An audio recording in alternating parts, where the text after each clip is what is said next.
السلام علیکم ګرانو کتونکو، هیله لرم چې روغ جوړ او خوشحاله به یاست. د زیارت په دا ښایسته ځنګل کې بیا راختلی یم د یو ډېر جګ غره سر ته. تاسو کتلی شئ چې یو ډېر خوندور منظر دی او ډېر ښایسته علاقه ده، ډېر په زړه پورې وطن دی.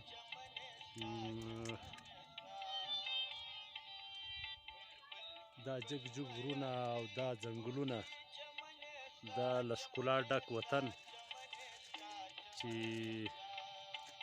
او دا د مني موسم ډېر خوند کوي، ډېر سکون سړی حاصلوي چې د دا جګو غرو سر ته سړی کله کله راوخیږي. نو باید چې کله هم په زړه باندې بوج سي یا سړی لږ پریشانه سي، باید چې سردرو ته وخیږي. په سردرو کې ډېر سکون دی، ډېر خوند دی، ډېر له ښکلا ډک وي هغه سیمې چې کومې سیمې ځنګل لري، غرونه لري، ښکلاګانې لري.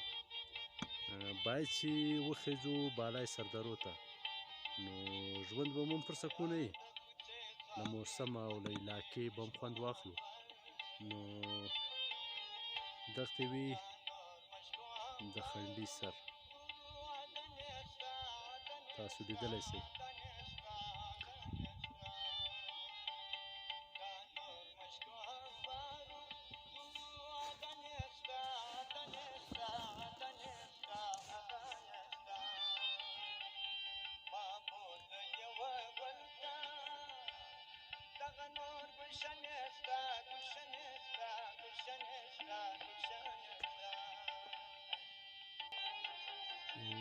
انسان قدرتي په ښکلا باندې مین دی. ښکلا چې د هر شي وي، که د ګل وي، که د سیمې وي، انسان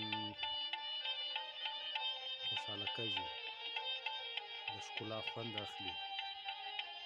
نو باید چې هر انسان ښکلو ښکلو سیمو ته ولاړ شي، دا ښکلو علاقو ته وګرځي، د الله تعالی خدایي وویني.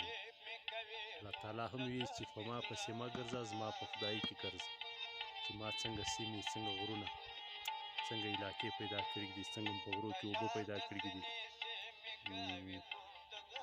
دا قسم قسم بوټي، دا قسم قسم ډبرې. نور مو ښه ژوند غواړم، زما چینل درسره سبسکرایب، لایک او فالو کړئ. نور مو وخت نه اخلم، مننه، ښه ژوند درته غواړم.